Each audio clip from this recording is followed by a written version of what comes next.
اللہ اللہ اللہ اللہ اللہ بسم اللہ الرحمن الرحیم۔ تو اہل سنت کا الحمدللہ بیڑا اس لیے پار ہے کہ یہ ان کے چہرے تر و تازہ ہوں گے اور اپنے رب کو دیکھتے ہوئے، لیکن کچھ ایسے بھی ہوں گے وَوَجُوهٌ يَوْمَئِذٍ بَاسِرَةٌ، ایسے کہ ان کے چہرے بگڑے ہوئے، کچھ کے ادھر ویسے ہی بگڑے ہوتے ہیں۔ اور اس وقت تو چونکہ سامنے پتہ چلے گا نا، اس وقت تو جب محبوب کی شانیں دیکھیں گے، جب عظمتیں دیکھیں گے تو کہیں گے ہم کیا سمجھتے تھے، یہ کیا ہوا؟ ہم تو سمجھتے تھے بس ہماری طرح کے ہیں، بس ایک ہی ڈیوٹی ہے، قرآن پہنچانے کی ڈیوٹی ہے، بس پہنچائی، اس کے علاوہ کوئی اور خاص فرق نہیں ہے، بس وہ رب کی وحی آتی تھی آگے پہنچا دیتے تھے، بس ہماری طرح تھے۔ لیکن جب وہاں دیکھیں گے محبوب کریم صلی اللہ تعالیٰ علیہ وسلم، عسیٰ ان یبعثک ربک مقاما محمودا، جب رب کریم مقام محمود پہ بٹھائے گا مصطفیٰ کریم صلی اللہ تعالیٰ علیہ وسلم کو، اور لوگ دیکھیں گے تو اس وقت پتہ چلے گا کہ محبوب کی شانیں کیا ہیں۔ پھر جو ان کی عظمتیں بیان کرنے والے وہ تو خوش ہوں گے نا، ہم تو پہلے ہی کہا کرتے تھے ان کے چہرے تو چمکدار ہوں گے، ان کے چہرے تو روشن ہوں گے، نورانی ہوں گے۔ لیکن جو یہاں انکار کرتے تھے، رب کا انکار، مصطفیٰ کا انکار، دین کا انکار، یا کلمہ تو پڑھ لیا تھا لیکن مصطفیٰ کریم صلی اللہ علیہ وسلم کی عظمتوں کا کہ جی وہاں سارے ایک دوسرے کو بھولے ہوں گے، کوئی کسی کا پرسان حال نہیں ہوگا، نہیں، جب محبوب کریم کو وہ دیکھیں گے نا مقام محمود پہ بیٹھے ہوئے تو پھر ان کے چہرے بگڑ جائیں گے، ہم کیا سمجھتے تھے، یہ کیا ہو گیا؟ یہ اتنی عظمتیں رب نے اپنے محبوب کو اور اپنے بندوں کو دے دی۔ اللہ اکبر۔ تظن ان یفعل بہا فاقرا، سمجھتے ہوں گے کہ ان کے ساتھ وہ کی جائے گی جو کمر توڑ دے گی۔ بڑے بادشاہ بنتے تھے، بڑے ظالم بنتے تھے، دنیا میں کسی کی سنتے نہیں تھے، ہزاروں کو قتل کرتے تھے، ظلم و ستم کے بازار گرم کرتے تھے، یہاں بڑے بڑے محل اور کوٹھیاں اور زمین پہ قبضے کرتے تھے، کوئی ان کو پوچھنے والا نہیں تھا۔ کوئی ان کی اکڑ ایسی تھی کہ جیسے یہ چلتے ایسے تھے جیسے زمین کو چیر کے رکھ دیں گے، ایسے ان میں تکبر تھا، غرور تھا۔ فرمایا اب وہ سمجھتے ہوں گے کہ ان کے ساتھ وہ کی جائے گی جو کمر توڑ کے رکھ دے گی۔ قیامت کے روز ظالموں کو جب رب بلائے گا اور پوچھے گا لمن الملک اليوم، کس کی بادشاہی ہے؟ دنیا کے بادشاہ بتاؤ آج کس کی بادشاہی ہے؟ تو پھر کوئی بول نہیں پائے گا، اتنی جرت نہیں ہوگی کہ زبان کھولے۔ رب کریم کی طرف سے خود ہی حکم ہوگا للہ الواحد القہار۔ مانتے تو ہیں لیکن یہاں بھی بڑے بادشاہ بنے بیٹھے ہیں نا، یہاں کوئی فرعون بنا بیٹھا ہے، کوئی حامان بنا بیٹھا ہے، کوئی شداد بنا بیٹھا ہے، یہاں جو بھی چند سالوں کے لیے عہدہ مل جاتا ہے وہ رب کو بھول ہی جاتا ہے۔ اپنے قوانین، اپنی بادشاہی، اپنی رعایا اور اپنے قانون، سب کچھ اپنی مرضی۔ فرمایا پتہ چلے گا یہ کس کی مرضی چل رہی ہے۔ یہ بڑے بڑے حاکم جو قانون قرآن کے خلاف بناتے ہیں اور سمجھتے ہیں کہ معاذ اللہ استغفر اللہ یہ اسلامی قوانین جو ہیں یہ پرانے دور کی بات ہے، جہالت ہے، ہم نئے پڑھا ہے، ہم جانتے ہیں کیا۔ فرمایا یہ بڑے بڑے بادشاہوں کی وہاں ایسی ہوگی کہ ان کو پتہ چلے گا کہ ان کے اکڑے ہوئے جو ہیں گردنیں وہ جھک جائیں گی، آنکھیں نیچی ہو جائیں گی، اور ان کو پتہ چلے گا کہ آج تو بھائی کمر ٹوٹ جائے گی۔ کلا اذا بلغت التراقیہ، وہ تو بڑی دور کی بات ہے، یہیں ہاں جب جان نکلنے پہ آئے گی۔ قیامت کا دن تو بعد ہے، جہنم تو بعد ہے، یہ بڑے بڑوں کی اکڑ پھون جو ہے یہ یہیں نکل جائے گی۔ جب موت آئے گی، جب موت کا فرشتہ آئے گا، اس وقت جب ان کی جان گلے کو پہنچے گی، یہ بڑے بڑے جو لوگ ہیں نا منکر رب کریم کے، اللہ کے حبیب کے، دین کے، بڑے بڑے ظالم، فرمایا قیامت کو تو ہوگا نا جو ہوگا، لیکن یہی ان کو پتہ چلے گا کہ جب ان کی جان جو ہے وہ گلے کو پہنچے گی۔ وکیل من راک، کون ہے آج؟ کوئی جھاڑ پھونک والا بلاؤ، کوئی ڈاکٹر بلاؤ، کوئی حکیم بلاؤ، کوئی جاننے والا بلاؤ، آج میری اس تکلیف کو کم کرے۔ کہاں کہاں نہیں آدمی بھاگتا، بڑے سے بڑا ہسپتال، بڑے سے بڑا ڈاکٹر ملکوں کے ملک پھرتے ہیں، اس کو امریکہ لے جاؤ، اس کو برطانیہ لے جاؤ، اس کو فلاں جگہ لے جاؤ، اتنی دولت کمائی ہے، آج کوئی جان لٹا دے، آج کوئی زندگی واپس کر دے، آج کوئی یہ سانسیں روک لے، فرمایا نہیں، ان کی جو ہے وہ یعنی عاجزی کا تو یہی پتہ چلے کتنے عاجز لوگ ہیں یہ کتنے، یعنی ان کے پلے کیا کچھ ہے یہی پتہ چل جائے گا۔ اس وقت کہیں گے لاؤ کوئی دم کر دے، میری تکلیف کم ہو جائے، کوئی مجھ پہ کلام پڑھ دے، کوئی مجھے ٹیکہ لگا دے، کوئی مجھے گولی دے دے، کوئی میرے ساتھ کوئی ایسا کرے کہ میری یہ تکلیف کم ہو جائے۔ وَظَنَّ أَنَّهُ الْفِرَاقُ، اب سمجھے گا کہ نہیں بھائی جدائی کی گھڑی آ گئی۔ یہ بادشاہی، یہ اکڑ پھون، یہ ریاستیں، یہ وزارتیں، یہ دولتیں، یہ سب چھوڑ کے جانا ہے۔ ان حویلیوں کو، ان محلوں کو تالے لگا کے جانا ہے، ختم ہو جائے گا سب۔ اب وہاں نہ کوئی نہ کوئی دم کرنے والا، نہ کوئی جھاڑ پھونک کرنے والا، نہ کوئی دوائی دینے والا، نہ کوئی ڈاکٹر، نہ کوئی حکیم، آج کوئی کام نہیں آ رہا۔ آدمی کہتا ہے ساری دولت لے لے، بیٹے بعض کا کہہ رہے ہیں ساری دولت لے لے ڈاکٹر صاحب میرے باپ کو بچا لے، حضرت صاحب میرے باپ کے لیے دعا کریں، اس کی جان نہیں نکل رہی، حضرت صاحب کچھ کریں، مولانا صاحب کچھ کریں، ڈاکٹر صاحب کچھ کریں۔ فرمایا نہیں، اب اس کو سمجھ آئے گی کہ یہ تو جدائی کا وقت آ گیا، یہ سارے کوٹھیاں کاریں سب ادھر ہی رہ جائیں گے۔ یہ 10 بیٹے میرے پاس کھڑے ہوئے ہیں، اتنے پہلوان سارے وقت، کوئی وزیر ہے، کوئی ڈاکٹر ہے، کوئی انجینئر ہے، کوئی جناب والی وقت کا حاکم بنا ہوا ہے، کوئی ڈی ایس پی ہے، کوئی کچھ ہے، کوئی کچھ ہے، کوئی ایک آگے بڑھے، کوئی ایک ہی اس کی زندگی نہیں سانس روک نہیں سکتا، واپس لا سکتا، کوئی تکلیف کو کم کرے۔ فرمایا نہیں۔ اب جب اس کو پتہ چلتا ہے نا، آنکھیں پھٹی کی پھٹی رہ جاتی ہیں، اب وہ سوچتا کس کے لیے یہ کیا تھا، رب لولا اخرتنی الی اجل قریب، بھائی تعالیٰ تھوڑی سی مہلت، چند منٹوں کی مہلت۔ بادشاہ کہہ رہا ہوتا یا اللہ مجھے تخت پہ بیٹھ لینے دے، کوئی نہیں کہہ سکتا یا اللہ میرا بیٹا باہر گیا ہوا ہے ذرا اس کو آ لینے دے، میں نے ابھی تک وصیت نہیں کی، ذرا مجھے تھوڑا وقت دے، میں اپنے بیٹے کو بتاؤں میں کس سے لینا ہے، کس کو دینا ہے، کیا کرنا ہے، ذرا تھوڑی سی مہلت۔ فرمایا نہیں، اب جدائی کا وقت ہے۔ پھر دیکھیں آدمی، ہم سامنے کتنی بار لوگوں کو دیکھتے ہیں آنکھیں پھٹی ہوتی ہیں، لوگ رو رہے ہوتے ہیں، ان کو چپ نہیں کرا سکتا، ان کو کچھ بتا نہیں سکتا۔ اس وقت اس کو پتہ چل رہا ہوتا ہے کہ اب میری بادشاہی گئی، اب میری حکمرانی گئی، اب میں سب کچھ چھوڑ کے ان کو اکیلا جا رہا ہوں۔ والتفت الساق بالساق، اب جدائی کی گھڑی ہر پنڈلی سے پنڈلی لپٹ رہی ہے۔ جب روح نکلتی ہے تو قدموں کی طرف سے شروع ہوتی ہے، جب روح نکلتی ہے تو اس کی پھر پنڈلی سے پنڈلی لپٹ رہی ہوتی ہے۔ یہ اتنا سخت موقع، اللہ بچائے، اللہ محبوب کے صدقے ہر مسلمان پہ کرم نوازی کرے، لیکن یہ واقعہ، یہ طریقہ اس وقت کا، جدائی کی گھڑی کا، روح نکلنے کا، وہ جو ایسے ایک حدیثی میں ہے نا کہ نبی کریم صلی اللہ علیہ وسلم نے پوچھا حضرت ملک الموت سے کہ تو کیسے روح نکالتا ہے؟ بعض کتابوں میں لکھا کہ جیسے بریک ململ کا دوپٹہ بیری کے درخت پہ ڈالا جائے، بیری کے کانٹے جو ہیں چونکہ ٹیڑھے ہوتے ہیں، مڑے ہوئے ہوتے ہیں، تو اس کو کھینچا جائے تو جیسے اس کی حالت ہوتی ہے نا، یا جیسے سیدنا ابراہیم خلیل اللہ نے پوچھا، فرمایا ملک الموت کیسے روح نکالتا ہے؟ جیسے زندہ بکری کی کھال اتار دی جاتی ہے۔ تو نبی کریم صلی اللہ علیہ وسلم پریشان ہو گئے، یہ کیا تو ایسے روح نکالتا ہے؟ تو ہے نہیں محبوب، میں آپ کے امتیوں کی ایسے روح نہیں نکالتا، ایسے روح نکالوں گا کہ جیسے پانی میں سے کچھ چیز جو ہے باہر نکالی جاتی ہے اور پتہ نہیں چلتا، وہاں کوئی سوراخ نہیں پیدا ہوتا، وہاں کوئی خلا پیدا نہیں ہوتا۔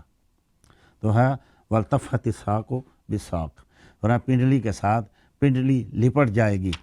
الی ربک یومئذ للمساق، اس دن تیرے رب کی طرف ہی ہانکنا ہے۔ اب فرشتے ہانک رہے ہیں، چل، آدمی کو جانے کا دل نہیں کرتا، لیکن فرشتے کہتے ہیں چل نکل یہاں سے، بلا مثال و تمثیل۔ کسی نے بڑی اچھی مثال دی، فرمایا ہماری مثال ایسی ہے جیسے ایک آدمی گھر سے پیسے لے کے نکلتا ہے، بیوی اس کو بتاتی ہے کہ گھر میں کوئی چیز کھانے پینے کی نہیں ہے، بچے بھوکے، میں بھی بھوکی، تو بھی بھوک، یہی، اور پیسے بھی صرف یہی ہیں، یہ لے جا، بازار سے کچھ خرید خرید کے لا، تو لائے گا تو پکے گا، پھر بچے کھائیں گے، پھر میں کھاؤں گی، پھر آپ کھائیں گے۔ اگر تو کچھ نہ لایا تو کچھ بھی نہیں، بھوکے رہیں گے۔ وہ باہر نکلتا ہے، بازار جاتا ہے، بازار تو سجا ہوا ہے، رنگینیاں ہیں، منڈوے لگے ہوئے ہیں، تماشے ہو رہے ہیں، گانے لگے ہوئے ہیں، لوگ ناچ رہے ہیں، بازار کی رنگینیوں میں جا کے کھو جاتا ہے، بھول جاتا ہے کہ گھر سے کیا لینے آیا۔ کبھی یہاں کبھی وہاں، آپ نے دیکھا ہوگا کتنے ایسے نوجوان ہیں جب بازار میں نکلتے ہیں تو بھول ہی جاتے ہیں سب کچھ۔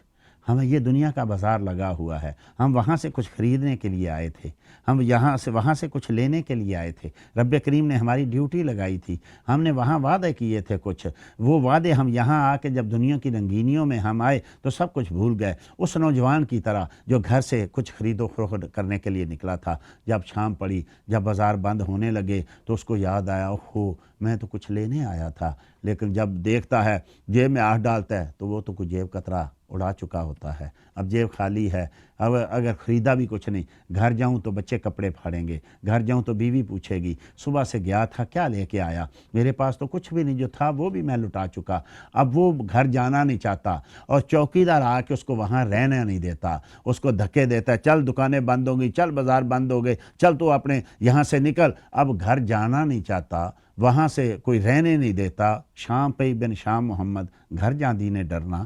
اب وہ وہاں جاتا ویسے ڈر رہا ہے کہ بچے کپڑے پھاڑیں گے، بیوی مجھے پوچھے گی، میں نے خرید و فروخت کچھ نہیں کی، اور یہاں وہ جو چوکیدار ہے مجھے ٹھہرنے نہیں دیتا، یہاں سے تو زندگی ختم ہو گئی، یہاں سے تو ملک الموت دھکے دے رہا ہے، اور آگے جو ہے آگے پتہ ہے کہ آگے منکر نکیر کھڑے ہیں، آگے پتہ ہے کہ قبر میں جا کے تو پوچھنا ہے کیا لینے گیا تھا، کیا لے کے آیا۔ فرمایا آج اب تو تیرے رب کی طرف ہی ہانکنا ہے۔ فرمایا جیسے یہاں سے ہانکتے ہیں، جیسے یہاں سے نکالتے ہیں لوگ کسی گھر سے یا کسی جگہ سے، جب وہ بازار بند ہونے لگتا ہے تو لوگوں کو زبردستی نکالا جاتا ہے۔ اب یہاں دیکھ لیں، بازاروں میں دیکھ لیں، مالوں میں دیکھ لیں، دکانوں میں دیکھ لیں، سینما گھروں میں دیکھ لیں، مسجدوں میں دیکھ لیں، جب بند ہوتی ہیں تو نیک بھی مسجدوں سے نکلتے ہیں، جب سینما بند ہوتے ہیں بروں کو بھی وہاں سے نکلنا ہی نکلنا ہے، بلا مثال و تمثیل اس دنیا سے جانا ہی جانا ہے۔ ملک الموت سر پہ کھڑا ہے اور آدمی سوچ رہا ہے میں نے یہ بھی خریدا تھا، یہ بھی لیا تھا، یہ وہاں کے لیے تو کچھ بھی نہیں لیا، میں نے سب کچھ یہاں کے لیے خرید لیا، اور وہاں کے لیے تو میں بھول گیا، وہاں جا کے اب کیا جواب دوں گا، وہاں جا کے اب کیا کروں گا۔ فلا صدق ولا صلی، نہ سچ ماننا اور نہ میں نے کوئی نماز پڑھی۔ لیکن یہ کب آنکھ کھلی؟ جب سجدہ نہیں کر سکتا۔ یہ کب آنکھ کھلی؟ جب صدقہ نہیں کر سکتا۔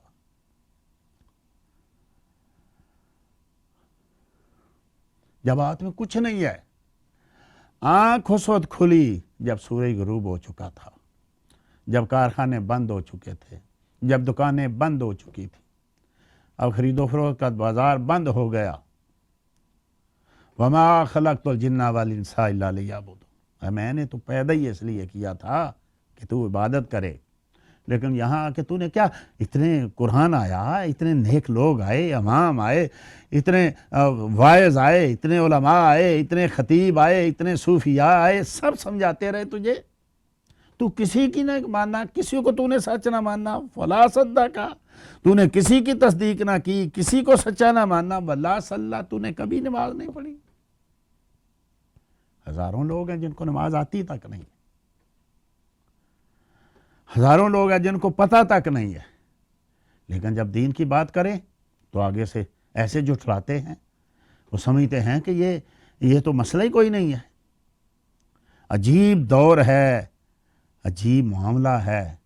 کوئی آدمی انجینئر نہ پڑھا ہو تو اس سے کوئی اپنی آدمی بلڈنگ نہیں بناتا، ڈاکٹری نہ پڑھی ہو، MBBS نہ کیا ہو تو کوئی آدمی اس کو ڈاکٹر کے طور پہ بھرتی نہیں کرتا، اپنے ماں کا آپریشن نہیں کرتا۔ اگر وہ یعنی علم نہیں پڑھا تو اس کو کوئی اپنے کلرک نہیں رکھتا۔ عجیب دور ہے کہ کچھ نہیں پڑھا تو وہ عالم بن گیا ہے، وہ دنیا کو ٹی وی پہ بیٹھ کے فاسق فاجر آدمی، دنیا کو ناچنے گانے والے لوگ جو دنیا کو دین سمجھا رہے ہیں۔ ایسا یتیم ہے دین کہ تو پیئن نہیں رکھتا، میٹرک پاس نہ ہو تو اپنے دفتر میں کسی کو چائے پلانے والا نہیں رکھتا، تو کیا رب کریم کا دین اتنا ہی کمزور ہے کہ ساری عمر تجھے نماز پڑھنی ہے، تو لوگوں کو دین سمجھا رہا ہے، کہتا مولویوں کی ضرورت نہیں ہے، علماء کی ضرورت نہیں ہے، میں تمہیں دین سمجھاؤں گا۔ تو نے نہ تصدیق کی کسی اچھے آدمی کی، نہ سچ جانا، اور نہ تو نے نماز پڑھی، وَلَٰكِنْ كَذَّبَ وَتَوَلَّىٰ، ہاں تو ہر بات کو جھٹلاتا تھا، تو ہر بات پہ نئی سے نئی بات کرتا تھا اور منہ پھیر کے چلا جاتا تھا۔ اب دیکھیں کتنے ایسے لوگ دین کی بات کریں بیزار ہو کے چلے جاتے، منہ بسوڑتے ہیں، منہ بگاڑتے ہیں، کیا کس مزے کی بات محفل سجی ہوئی تھی، کیا اس نے اس میں شروع کر دیا، ناچ گانا ہو رہا تھا بیٹے کی شادی پہ، جو بھنگڑا ڈال رہے تھے، یہ کس نے اس نے آ کے کیا اس میں بات کر دی، پردے کی بات کر دی، دین کی بات کر دی، یہ سارے کا سارا مزہ اس نے کرکرا کر دیا، جھٹلایا اور منہ پھیرا اور چلا گیا۔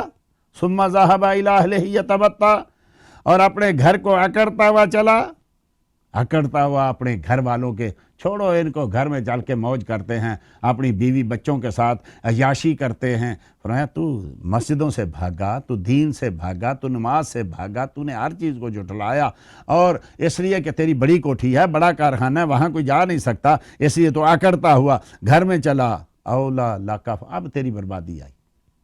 ویسے تو یہ آیت اتری تھی ابو جال کے بارے میں کہ نبی کریم صلی اللہ تعالی وسلم نے ایک دن وادی میں اس کو پکڑا، اس کا گریبان پکڑ کے کہا کہ ابھی موقع نہیں آیا تو سمجھے،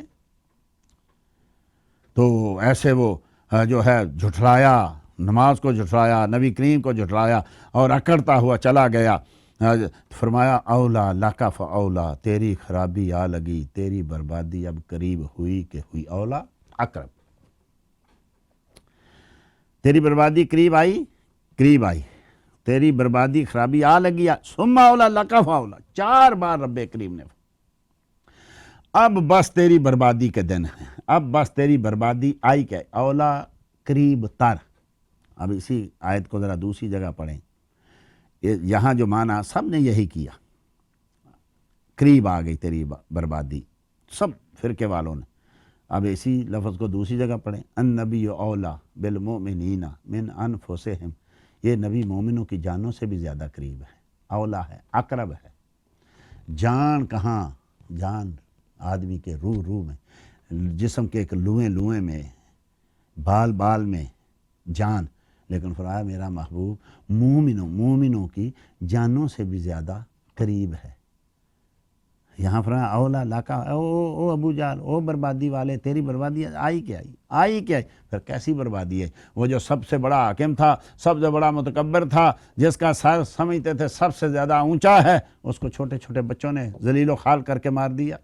یہ ہے رب کہتا ہے، جیسے کہتے ہیں نا وہ چڑیوں سے بازوں کو مرواتا ہے، یہ مثال یہاں لگتی ہے کہ 2 چھوٹے چھوٹے بچوں نے اتنا بڑا سردار اس کا کلا کما کر دیا۔ اے تیری بربادی آئی کہ آئی، ایحسب الانسان ان یترک سدی، کیا وہ اس گھمانڈ میں ہے کہ اس کو آزاد چھوڑ دیا جائے گا، پوچھا ہی نہیں جائے گا، اتنی نعمتیں دی کو پوچھے گا ہی نہیں۔ ہمارا کیا آج یہی حال نہیں ہے؟ موقع ہی نہیں ہے سوچنے کا کہ یہ اتنی نعمتیں جو کھا رہا ہوں، اتنی نعمتیں جو استعمال کر رہا ہوں رب کریم کی، ان سے کو پوچھے گا بھی کہ نہیں؟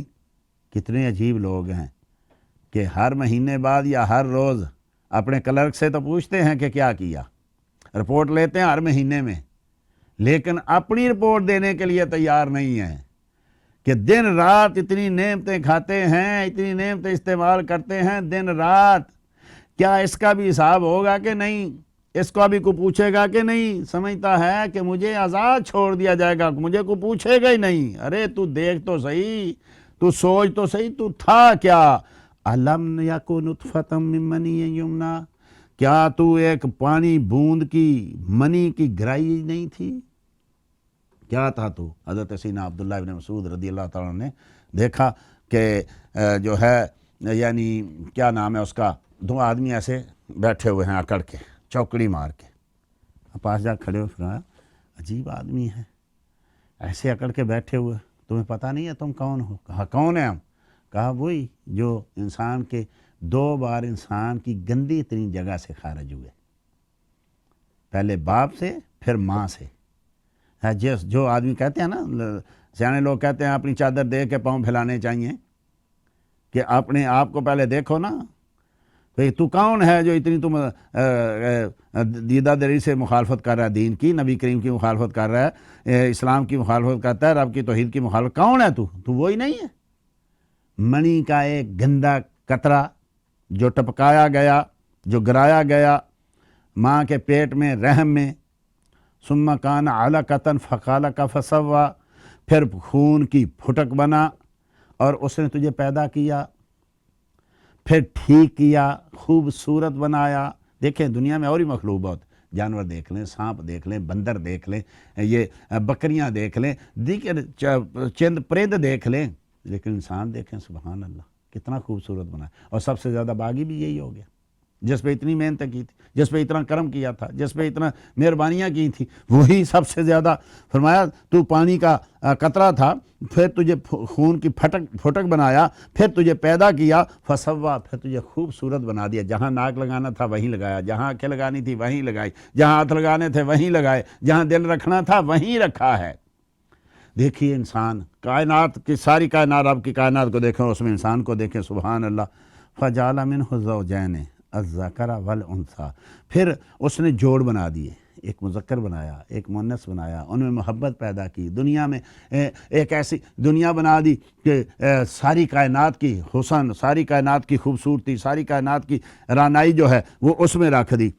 جس نے اتنا کچھ کیا، الیس ذالک بقادر علی ان یحیی الموتى، کیا وہ اس پہ قادر نہیں ہے کہ مرنے کے بعد تجھے زندہ کر سکے؟ جس نے پانی کے قطرے سے تجھے اتنا خوبصورت انسان بنا دیا، وقت کا حاکم بنا دیا، تو اتنا ظالم اور جابر بن بیٹھا، ملکوں کا حاکم بن بیٹھا، اب تو کہتا ہے مرنے کے بعد مجھے زندہ نہیں کرے گا؟ تو پانی کا قطرہ تھا، کچھ بھی نہیں تھا، اب تو تیری ہڈیاں تو ہوں گی نا، اب تو تیرا کچھ نہ کچھ ہوگا نا، پہلے تو کچھ بھی نہیں تھا۔ سوچ تو صحیح، الیس ذالک بقادر، کیا جس نے اتنا کچھ کیا کیا وہ اس پہ قادر نہیں ہے؟ الی ان یحیی الموتى، یہ کہ وہ مردے جلا سکے، وہ مردوں کو زندہ کرے، کیا وہ یہ نہیں کر سکتا؟ کتنا عجیب آدمی ہے وہ، ایک طرف سے تو عقل کی باتیں کرتا ہے، آسمانوں کو کمانڈ ڈال رہا ہے، سمندروں کی تہہ میں پہنچ رہا ہے، ہواؤں میں سیریں کر رہا ہے، اور ایک طرف تجھے یہی نہیں سمجھ آ رہی کہ جس نے پانی کے گندے چھوٹے سے قطرے سے تجھے اتنا بڑا انسان، اتنا خوبصورت انسان بنا دیا، یہاں آ کے تو کہتا ہے نہیں، کون زندہ کرے گا، کون مردہ ہڈیوں کو سنبھالے گا، کون ان کو اکٹھا کرے گا؟ کتنی عجیب بات ہے، پانی کے قطرے سے تجھے انسان بنایا، اب تجھے دوبارہ زندہ نہیں کرے گا؟ یقیناً وہ زندہ کرنے پہ قادر ہے، اور وہ زندہ کرے گا، اور وہ پوچھے گا اپنی ایک ایک نعمت کے بارے میں، اپنے رسولوں کے بارے میں، اپنے قرآن کے بارے میں، اپنی سارے مخلوق، سب کچھ پوچھے گا۔ دعا ہے کہ اللہ جل مجد الکریم دنیا سے ہمیں اس ایمان کے ساتھ لے جائے، اور ان لوگوں میں شامل کرے جن کے اوپر رب کریم کی دنیا میں، قبر میں، حشر میں رحمتیں ہی رحمتیں برستی ہیں۔ وما علیہ الا البلاغ المبین۔